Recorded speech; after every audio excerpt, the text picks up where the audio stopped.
بسم اللہ الرحمن الرحیم۔ جھاڑو پر اڑنے والی چڑیل کی اصل کہانی۔ مسلمان عالمہ جن کو زندہ جلا دیا گیا۔ شہیدہ سلیمہ بنت جعفر کا تعلق اندلس سے اور سقوط اندلس کے وقت ان کی عمر تقریباً 30 سال تھی۔ انہوں نے اندلسی مسلمانوں پر عیسائیوں کا ظلم و ستم نہ صرف دیکھا بلکہ سہا بھی ہے۔ انہوں نے اپنے باپ سے عظیم کتب خانہ وراثت میں پایا تھا، جس کی وجہ سے ان کو علوم دینیہ پر مہارت تامہ تھی، اور یہ اندلس کی عالمات میں شمار ہوتی تھی۔ خاص طور پر طب میں مہارت رکھتی تھی۔ ان کے سامنے سقوط اندلس کے وقت مسلمانوں کے عظیم کتب خانے جلائے گئے تھے۔ ان کے گھر میں نہ صرف مریضوں کا علاج کیا جاتا تھا بلکہ جڑی بوٹیوں سے دوائیں بھی تیار کی جاتی تھی۔ مشاہدات اور تجربات کے لیے تجربہ گاہ تھی۔ اسی وجہ سے ان پر عیسائیوں نے جادوگری کا الزام لگایا، حتیٰ کہ عیسائی عدالت نے الزام رکھا کہ یہ شیطان کے بچے کی ماں بننے والی ہے، کیونکہ ان کے شوہر سقوط اندلس پر فرار تھے اور چھپ چھپ کر عیسائیوں پر حملہ کرنے والے مجاہدین میں شامل تھے۔ خفیہ طور پر گھر بھی آتے تھے۔ سلیمہ بنت جعفر اپنے شوہر سے حاملہ تھی تو ان پر جادوگری اور شیطان کے بچے کی ماں ہونے کا الزام لگا کر زندہ جلا دیا گیا۔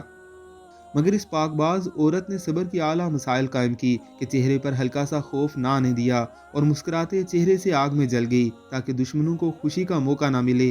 ان پر 3 باتوں کا الزام تھا۔ اول کہ گھر میں تجربہ گاہ ہے تو یہ جادوگرنی ہے۔ دوم، یہ شیطان سے حملہ ہے۔ مومنوں نے جب کہا کہ ہمارے نبی رات کے وقت آسمان پر گئے تھے تو جادو کا الزام لگا دیا گیا، کیونکہ آج بھی ہالی ووڈ کی فلموں میں چڑیل یا جادوگرنی کو اڑتا دکھایا جاتا ہے، اور یہ نظریہ عیسائیوں میں بہت پرانا ہے۔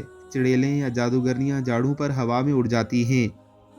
ابن تیمیہ رحمہ اللہ نے مجمع الفتاوی میں ایسا ذکر کیا ہے کہ جادو کی ایک قسم میں جھاڑو پر اڑن بھری جاتی ہے۔